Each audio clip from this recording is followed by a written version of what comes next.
वो कह रहा था कि वो ऑफिशियली डाकू थी कि नहीं बताओ। वो पूछ रहा था कि उन्होंने 20 निर्दोष लोगों को कैसे और क्यों मारा। वो कह रहा था कि सिर्फ जवाब दो कि उन्होंने मर्डर किया था कि नहीं किया था, उन्होंने मारा या नहीं मारा, बताओ बताओ बताओ। अब आप लोग बताओ पहले कि क्या वो सही प्रश्न कर रहा था? क्या उसके जो क्वेश्चन थे उसको धिक्कार नहीं रहे होंगे, उसकी आत्मा उसे कोस नहीं रही होगी? नमस्ते, मैं हूं Ajay Sahni star, real reporter news के अपने पेज पे पुनः एक बार आप सभी के बीच हूं दोस्तों। और इस बार आज जो आक्रोश व्यक्त करने आया हूं वह विश्व की चौथी क्रांतिकारी महिला, जिन्होंने अपने ऊपर हुए जुल्म और अत्याचार के खिलाफ आवाज उठाई, उस महिला के चरित्र पर, उस महिला के सोच पर प्रश्न चिन्ह लगाने का कार्य किया है। कौन किया है? बहुत पढ़ा लिखा, अपने को तेज तर्रार व्यक्ति बनता है। वो कहता है कि वो बहुत बड़ा डॉक्टर है, वो बहुत बड़ा ज्ञानी है, उसने भाजपा को बहुत सारे लाभ दिलवाए हैं, दिलवाया होगा। लेकिन मैं दावे के साथ कहता हूं, अगर आपके अंदर जरा भी शर्म हया बाकी है तो वही भाजपा के पतन का कारण भी बनना चाहिए। उसने जो कहा है वो सरासर गलत कहा है। उसने डिबेट में, वैसे भी अमीश देवगन जो रिपोर्टर है न्यूज 18 का, उससे और अपेक्षा की नहीं जा सकती। उसके सामने इस तरह की विभूतियों को अगर जितने अपमानित करने वाले लोग आएंगे वो उतना ही खुश होता है। दोस्तों, आप लोगों को स्पष्ट बता देना चाहता हूं मैं, वह बहुत ही नकारा और अलग प्रवृत्ति का रिपोर्टर है। वह देशद्रोहियों के साथ ज्यादा स्नेह करता है, वह देशद्रोहियों को ज्यादा सपोर्ट करता है और देश हित में, समाज हित में, अपने अधिकार के लिए संघर्ष करने वालों को हमेशा वो लताड़ता है। उसके सामने यह बात हुई, क्यों नहीं कुछ बोला वो? मैं आप लोगों को बताना चाहता हूं क्यों नहीं वो कुछ बोला। क्योंकि आज की मीडिया, आज का रिपोर्टिंग ऐसा हो गया है जो अपने जेब को, अपने घर को, अपनी पूरी जिंदगी को चलाने के लिए लोग रिपोर्टर बन गए हैं। कोई भी कद्दावर रिपोर्टर, रियल रिपोर्टर नहीं बना है। कुछ लोग गिने चुने हैं, रवीश कुमार या इस तरह के संदीप चौधरी, तो उन लोगों को हमेशा जान का खतरा बना रहता है। हो सकता है आपके अजय साहनी स्टार को भी इस खतरे को फेस करना पड़े, कोई बात नहीं, यह जन्म फिर दोबारा नहीं मिलेगा। ये मिला है तो इसे सिद्ध करना होगा कि हमारी सोच क्या है, हम क्या हैं, वरना धिक्कार है ऐसे जन्म पर। ये क्या कह दिया उसने, बताइए आप लोग। उसने कहा कि बताओ फूलन देवी ऑफिशियली डाकू थी कि नहीं थी, उन्होंने कैसे मार दिया इतने लोगों को। अब आप लोग बताओ, क्या उन्होंने बच्चों को मारा? क्या उन्होंने महिलाओं को मारा?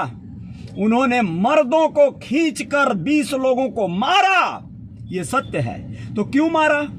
बेहमई कांड को कौन नहीं जानता? दुनिया शर्मसार हुई थी जिस कांड पर, जिस घटना पर। वहां पर सुधांशु त्रिवेदी इतनी बड़ी बात कैसे कह गया? पढ़ा लिखा आदमी होकर ब्राह्मण के नाम पर कलंक है, वो धिक्कार है, धब्बा है, बदनुमा दाग है। कदापि वो ब्राह्मण का बच्चा नहीं हो सकता है, वह जरूर कोई दोगले की संतान है, औलाद है। दोस्तों, आपको बताएं, पढ़ा लिखा होने से व्यक्ति महान नहीं होता है। कम पढ़े लिखे लोग भी बहुत विद्वान और बहुत विद्वता वाली बात करते हैं। हमारे नेताओं पर हमें शर्म आ रही है। आज जो नेता, हमारे महामना डॉक्टर संजय निषाद जी की बात कर रहा हूं, दुर्भाग्य देखिए, वह आदमी भी अपनी जान बचाने, अपनी सुरक्षा के चक्कर में इन गद्दारों के बीच में जाकर अपनी टोपी जो है पटकने का कार्य कर रहे हैं। मुझे बहुत बहुत अफसोस हो रहा है। इन गद्दारों को जूतों से मारने की जरूरत है, लेकिन ऐसा नहीं हो पा रहा है क्योंकि वह मजबूत नहीं है। उन्हें मजबूत बनाने के लिए मैं फिर यही कहूंगा कि देखो, इतना सहकर भी वो व्यक्ति अगर वहां पर बना हुआ है तो सिर्फ इसलिए कि भाई उसकी सुरक्षा हो जावे, उसके बेटों, उसके बच्चों को कहीं ना कहीं कोई पद प्रतिष्ठा मिल जावे और वह सुरक्षित रहे, सरकार में रहेगा तो कुछ आवाज उठाएगा, कुछ हकलूल की बात करेगा, आपके कुछ लाभ हो जाएगा। क्या ऐसा लाभ आपको चाहिए? अगर आपको चाहिए तो आप जरूर डॉक्टर संजय निषाद जी को हर हाल में मजबूती दीजिएगा, लेकिन यह जान लीजिए अजय साहनी स्टार से यह बर्दाश्त नहीं हो रहा है। ऐसे सुधांशु त्रिवेदी जैसे लोग, नकारे लोग, वो कहता है कि उसने गलत किया। आप बताओ, आप दिल से बताओ, वो गलत होती, पागल होती, वहशी दरिंदा होती तो वो वहां पर महिलाओं को भी मार देती, बच्चों को भी गोलियों से भून देती, उठाकर पटकवा देती। उनके पास लोग थे, डाकू थे, ग्रुप था, लेकिन उन्होंने सिर्फ और सिर्फ मर्दों को मारा। क्यों? क्योंकि वो मर्द थे जो नामर्द थे, नपुंसक थे। वो साले खुद उस कांड में शामिल थे। कई एक लोग वो खुद उस चीज का गवाह बने, नंगा कर कर जहां घुमाया गया गांव में, उस गांव के मर्दों की आन मर गई थी। ठाकुरों का गांव था वो। ठाकुरों में इतनी पानी नहीं बची थी, इतनी मर्यादा नहीं बची थी कि वो जाकर उन डाकुओं के पैर पड़ जाते, गिड़गिड़ाते कि भैया छोड़ दो, औरत जात है, नंगा करके मत घुमाओ, हमारी बहू बेटियां भी देख रही हैं घरों में से, उन पर क्या बीतेगी, एक महिला की असमत ऐसे मत लूटो। वो क्या गिड़गिड़ा नहीं सकते थे? अगर उनका मुकाबला नहीं कर सकते थे तो उनके पैरों में जाकर लौट जाते, किसी भी तरह से फूलन देवी को बचाने की गुहार लगाते। लेकिन उन लोगों ने गुहार नहीं लगाया। या तो लोगों ने अपने किवाड़ बंद कर लिए, या तो अपनी कान और अपनी आंख बंद कर लिए, और जिनसे ये भी नहीं हो सका वो साले खुद उन सब के साथ में शामिल हो गए। उस बलात्कार में वो लोग शामिल हुए। कई दिनों तक बलात्कार होता रहा और वही बेहमई में उसे रात और दिन रखकर किसी की हिम्मत नहीं जुटी कि पुलिस को जाके खबर करते, कहीं और से मदद लाने का प्रयास करते। ऐसा क्यों हुआ? क्योंकि वहां पर वही जातिवाद कायम था। वह ठाकुर लॉबी के डाकू थे और यह छोटे जाति की महिला थी, इसलिए उसके साथ अत्याचार हुआ। यानी छोटी जाति की रहेगी, डाकू रहेगी, तो तुम उसका बलात्कार करोगे? एक बात बताओ, नशे में गर्त कोई अगर महिला, कोई लड़की इस सड़क से जा रही हो और नशे में टुन्न हो, पी हुई हो, बेश्या हो, मैं कहता हूं, तो क्या तुम उस बेश्या के साथ बलात्कार करोगे? भारत का संविधान, बाबा साहब भीमराव अम्बेडकर का संविधान, जिसका संविधान दिवस का कल भाजपा को मनाने में शर्म नहीं आई। प्रधानमंत्री नौटंकीबाज हो गया है हमारा, नौटंकी करता है, मुंह पर जो है दाढ़ी बोका जैसा रख के बतियाता है कि हम संविधान दिवस मना रहे हैं। उसी संविधान के दायरे में उसका एक प्रवक्ता एक ऐसी क्रांतिकारी महिला का अपमान कर रहा है। संविधान कहां गया वहां? आप बताइए, क्या कोई भिखारन, कोई गरीब महिला, किसी की बेटी, किसी की बहू जिसका कोई रखवाला न हो, किसी का गार्जियन न हो, उसके साथ आप बलात्कार कर दोगे? आपकी हिम्मत कैसे हुई? अच्छा मान लो विक्रम मल्लाह के साथ तुम्हारी दुश्मनी थी सालों कुत्तों, तो दुश्मनी विक्रम मल्लाह से थी, फूलन से बदला कैसे लिया बे? फूलन देवी एक औरत थी, वह एक गरीब की बेटी थी, वह दुख सहकर बड़ी हुई थी और उस दुखियारी को तुमने और दुखी और ज्यादा तुमने यातना, यह कैसे हो सकता है? और फूलन देवी ने जो क्रांतिकारी कदम उठाया, उन्होंने जो बंदूक उठाई, राइफल की गोलियां दागी, उसको तुम आज गलत कह रहे हो। वह नारी शक्ति का एक मिसाल बनकर आई औरत, जिसके ऊपर यह अत्याचार हुआ है, दोबारा फूलन नहीं जन्मेगी। यह लिख लो, इस दुनिया में नहीं जन्मेगी। जिसके साथ अत्याचार हो और वो सिर्फ पुलिस प्रशासन से मदद ले लेगी, अपने घर जाएगी, बहुत करेगी, तो कहेगी कि मैं जीऊंगी, मैं संघर्ष करूंगी, मैं अपने जीवन में लोगों का सहयोग करूंगी, लोगों की मदद करूंगी। लेकिन बदला लेने की जो प्रवृत्ति उसने अपनाया, वो देवी है साक्षात। दुर्गा के बारे में तो जय जयकारे लगाते हो बे, फूलन का नाम लेने में शर्म आने लगी साले।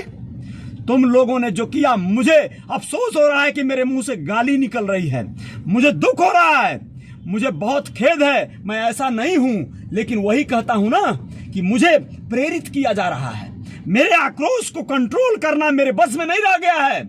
मैं ऐसे लोगों से सख्त नफरत करता हूं जो आतताई हैं, अत्याचारी हैं, हैवान हैं। एक महिला जो आज इस दुनिया में नहीं है हम सबके बीच, उस महिला का सम्मान होना चाहिए। तो उस महिला के लिए ऐसी वाणी, ऐसा शब्द। शेर सिंह राणा जो सजा कोर्ट ने उसे दिया, वो काट कर आज बाहर है, उसे इतनी छोटी सजा होनी चाहिए थी। शेर सिंह राणा जो फूलन देवी का कातिल है, उसे सजाए मौत, 100 बार फांसी हो तो भी कम है।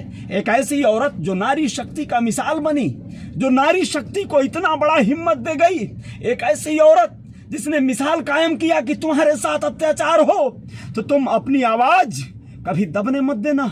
राइफलों की गूंज से उनके कानों में, उनके सीने में उतर जाना।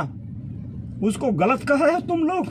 और हमारे दोगले नेताओं को मैं कहता हूं, ये साले दोगले चूतिए हरामखोर जब तक जीवित रहेंगे तब तक ये सहना पड़ेगा इस समाज को। डॉक्टर संजय निषाद उस दोगली पार्टी से आज जो दो दो हाथ कर रहे हैं, उनकी मजबूरी, उनकी व्यवस्था के नाम पर उन्हें क्षमा करता हूं मैं। उनकी मजबूरी क्या है? मजबूरी है अमीर बनने की, मजबूरी है विधायक और मंत्री बनने की। उस पार्टी से वही सन ऑफ मल्लाह मुकेश सहनी बिहार में समझौता करते हैं और आकर उत्तर प्रदेश में सेखी बघाड़ते हैं, कहते हैं कि मैं यहां पर चुनाव लड़ूंगा उसके खिलाफ।